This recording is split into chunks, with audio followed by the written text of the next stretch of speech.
25 de dezembro é a data mais celebrada do mundo ocidental. O dia em que supostamente o Salvador nasceu numa manjedoura em Belém. Mas e se eu te dissesse que não há absolutamente nenhuma evidência bíblica ou histórica de que Jesus nasceu neste dia? Na verdade, a Bíblia sugere o contrário.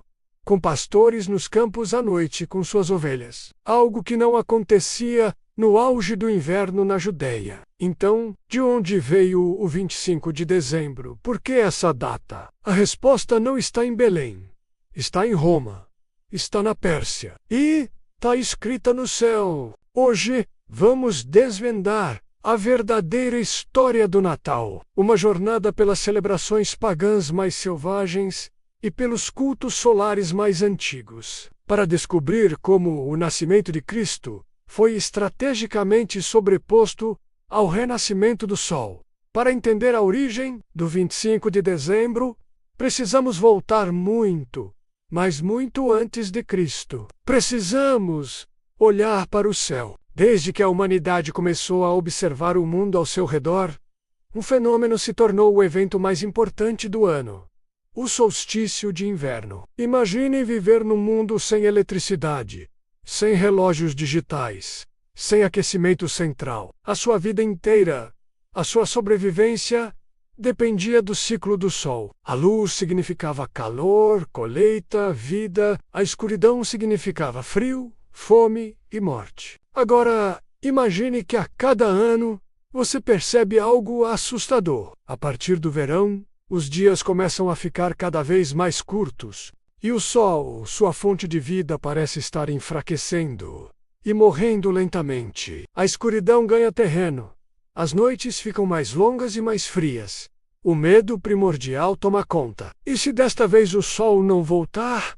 E se a escuridão vencer para sempre? Esse ciclo atinge seu ápice por volta do dia 21 de dezembro no hemisfério norte. É o solstício de inverno, o dia mais curto e a noite mais longa do ano. Para as culturas antigas, este era o ponto de virada cósmico. O sol parecia parar no céu por 3 dias, no seu ponto mais baixo no horizonte. Era a morte simbólica do Deus Sol. Mas então, por volta do dia 25 de dezembro, algo mágico acontecia. As pessoas começavam a notar que os dias estavam, de fato, ficando um pouco mais longos. A luz estava voltando.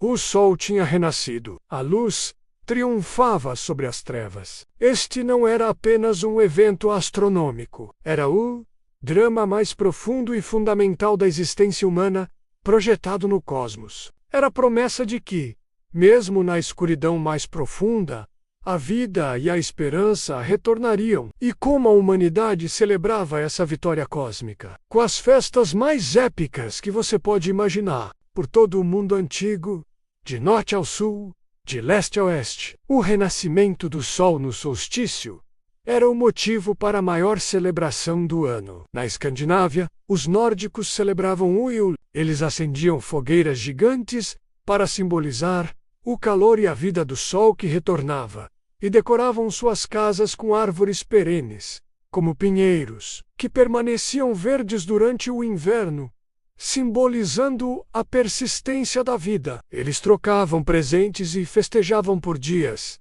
Soa familiar, mas ao sul, no Império Romano, a festa era ainda maior. A celebração do solstício de inverno era conhecida como Saturnália. Era uma semana inteira de caos e alegria, começando em 17 de dezembro. As leis eram suspensas, os negócios fechavam, os escravos eram temporariamente libertados, e até mesmo servidos por seus mestres. Era um tempo de inversão social, de banquetes, bebidas e troca de presentes. A Saturnália celebrava a Idade de Ouro de Saturno, um tempo mítico de paz e abundância, e o retorno da luz simbolizava a esperança de um novo ciclo de prosperidade. Essas celebrações não eram apenas festas, eram rituais essenciais para a psique coletiva. Era uma forma de participar ativamente do ciclo cósmico, de ajudar o sol a renascer através de rituais e celebrações. A alegria, a luz das fogueiras, a união comunitária. Tudo isso era uma arma contra o medo existencial da escuridão eterna. O Festival do Solstício era, em sua essência, o festival mais primordial da humanidade.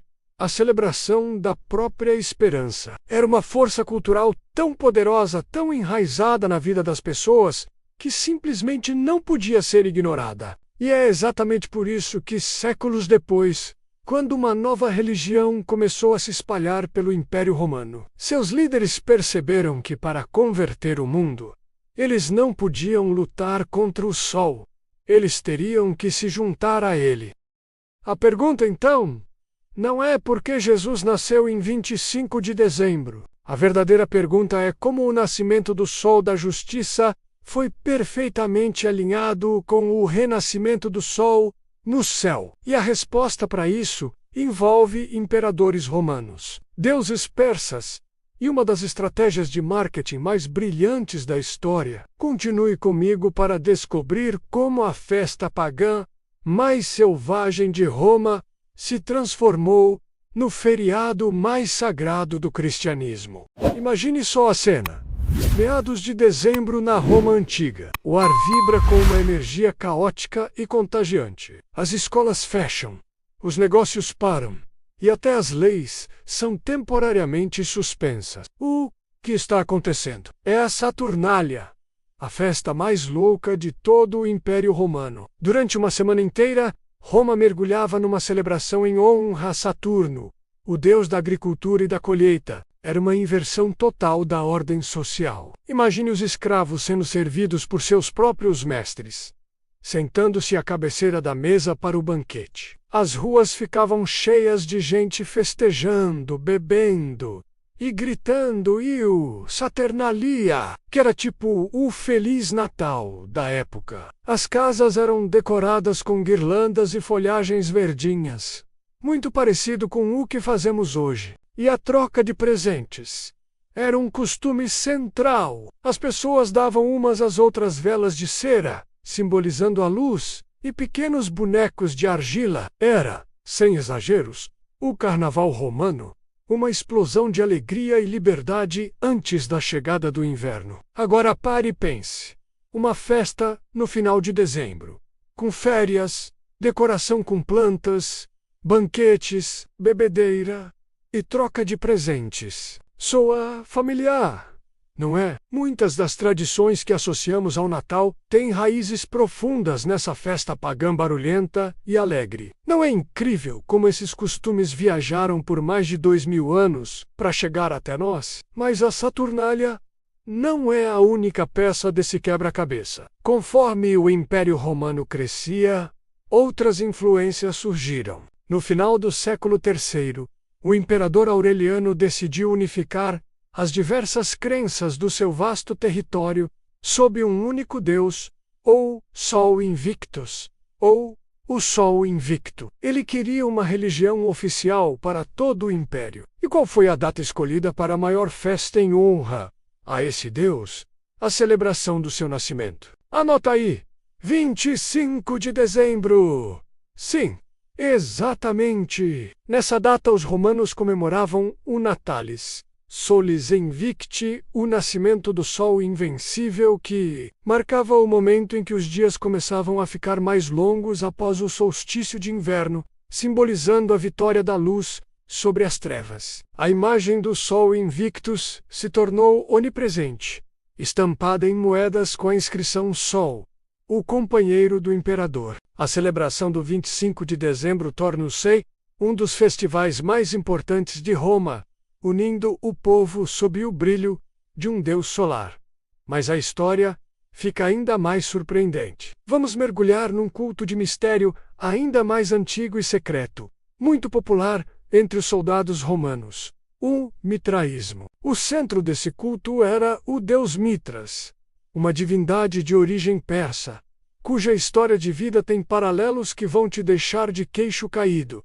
Prepare-se para semelhanças. Segundo a lenda, Mitras nasceu no dia 25 de dezembro. Ele não nasceu num hospital, claro, mas sim de uma rocha, ou em algumas versões, numa caverna ou gruta. E quem foram as primeiras testemunhas desse nascimento milagroso? Pastores.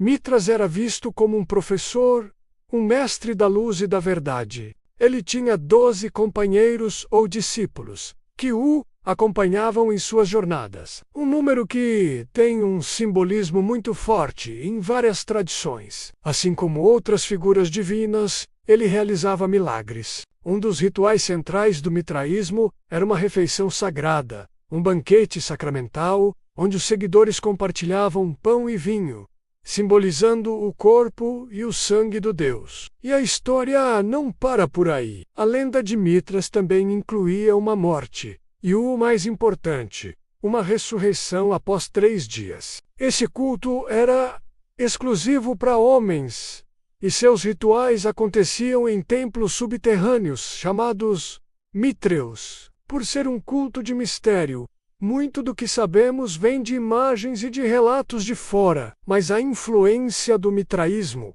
especialmente entre as legiões que protegiam as fronteiras do Império, era gigantesca. Então, quando o cristianismo começou a se espalhar, ele não surgiu num vácuo. Ele encontrou um mundo romano já familiarizado com a ideia de um Salvador nascido de uma virgem em 25 de dezembro, que tinha 12 discípulos, realizava milagres, compartilhava uma refeição sagrada e ressuscitava após a morte. Essas semelhanças são impressionantes e nos mostram como as ideias religiosas se misturam, se adaptam e se transformam ao longo do tempo. A escolha do 25 de dezembro para celebrar o nascimento de Jesus não foi um acaso, foi uma decisão estratégica, que pegou uma data já consagrada e poderosa no imaginário popular e deu a ela um novo significado, facilitando a conversão dos pagãos para a nova fé. As celebrações que temos hoje são como um rio formado por muitos afluentes. A alegria da Saturnália, o simbolismo solar do Sol Invictus e as narrativas profundas do mitraísmo. Tudo isso se misturou para criar a tradição complexa e fascinante que chamamos de Natal. No século IV, uma reviravolta acontece. O cristianismo, antes perseguido, torna-se a religião oficial do Império Romano, sob o imperador Constantino. Foi uma mudança tectônica, mas havia um problema.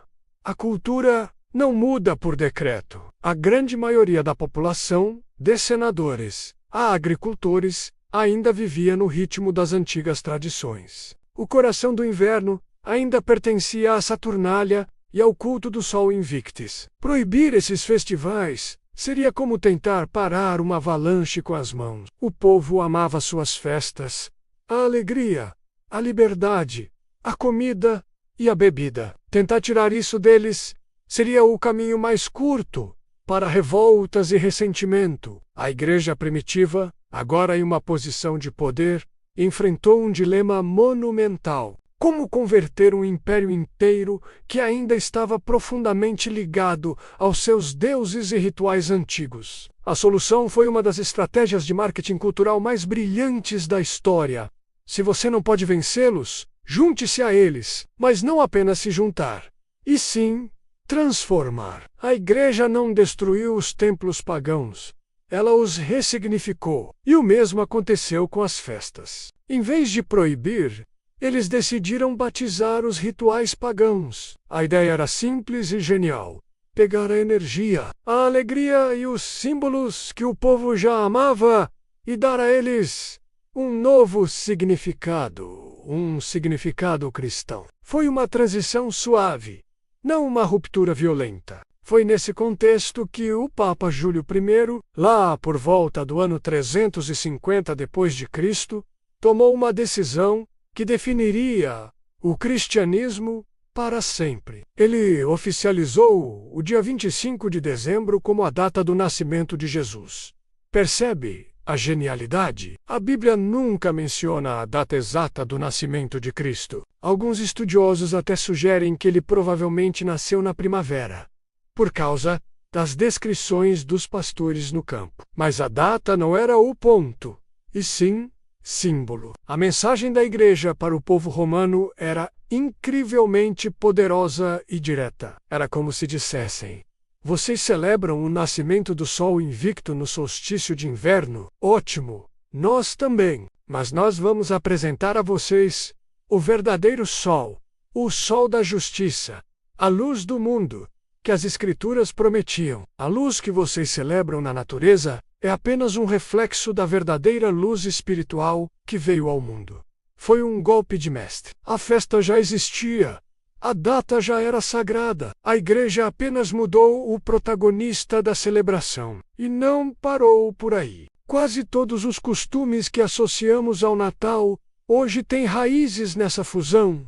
A troca de presentes era o coração da Saturnália, um símbolo de igualdade e generosidade. A igreja adotou o costume, ligando-o aos presentes que os reis magos trouxeram para o menino Jesus. As velas e luzes que enfeitam nossas casas, elas já eram usadas para celebrar o retorno da luz após a noite mais longa do ano. Agora, as luzes simbolizavam Cristo como a luz do mundo. E as árvores de Natal, pinheiros e outras árvores perenes já eram símbolos pagãos de vida e renascimento em toda a Europa. Em pleno inverno, quando tudo parecia morto, elas permaneciam verdes, uma promessa de que a primavera voltaria. A igreja absorveu esse símbolo poderoso, e séculos depois, ele se tornaria a peça central da celebração familiar do Natal. O azevinho, o visco, os banquetes, tudo foi absorvido e revestido com uma nova camada de significado cristão. Foi uma apropriação cultural em uma escala sem precedentes, mas feita de forma tão inteligente que, com o tempo, as pessoas esqueceram completamente as origens pagãs. O Natal, como o conhecemos, não nasceu no vácuo. Ele foi construído sobre as fundações de milênios de celebrações humanas, unindo o paganismo romano, as tradições germânicas e a nova fé cristã.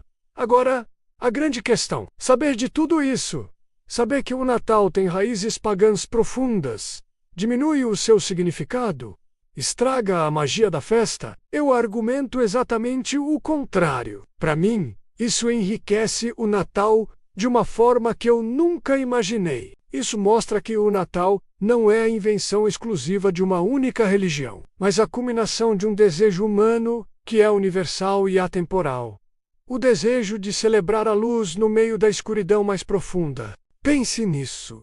Seja a celebração do renascimento do Sol no solstício, a liberdade caótica da Saturnália, o nascimento do deus persa Mitra, ou o nascimento de Cristo em uma manjedoura. A história fundamental é a mesma. É a história da esperança que renasce, justamente quando a noite é mais longa e o frio é mais intenso. É a promessa de que, mesmo no ponto mais escuro do ano e da vida, a luz vai voltar. É um ciclo cósmico e um ciclo espiritual. Nossos ancestrais olhavam para o céu e viam o sol enfraquecendo dia após dia, e sentiam um medo primal de que talvez, desta vez, ele não voltasse. A festa do solstício era um ato de fé, uma celebração para garantir o retorno da luz e da vida. Milhares de anos depois, contamos a história de uma luz divina nascendo na mais humilde das circunstâncias para trazer esperança à humanidade. A linguagem mudou, os deuses mudaram, mas o coração do anseio humano permaneceu o mesmo. Celebrar o Natal é participar de um ritual que nos conecta não apenas com a fé cristã de 2000 anos, mas com nossos ancestrais mais antigos, aqueles que acendiam fogueiras para saudar o sol há 10.000 anos. É uma celebração que nos conecta ao próprio ritmo do cosmos, ao ciclo eterno de escuridão e luz, de morte e renascimento. A verdadeira história do Natal nos mostra que somos todos parte de uma longa corrente humana, em busca de esperança. É uma história de resiliência, de adaptação e de uma fé inabalável no retorno da luz. É uma história que foi contada em muitas línguas, com muitos nomes, mas com um só coração. Se você amou decifrar este mistério tanto quanto eu, e quer continuar explorando como a história molda nosso presente, Inscreva-se no Pergaminho Aberto. Aqui, a verdade histórica e o significado espiritual sempre andam juntos. E agora, eu quero saber de você. Qual origem pagã do Natal mais te surpreendeu? A festa da liberdade da Saturnália romana ou o nascimento do deus Sol Mitra? Conte pra gente aqui nos comentários. Muito obrigado por assistir e até a próxima.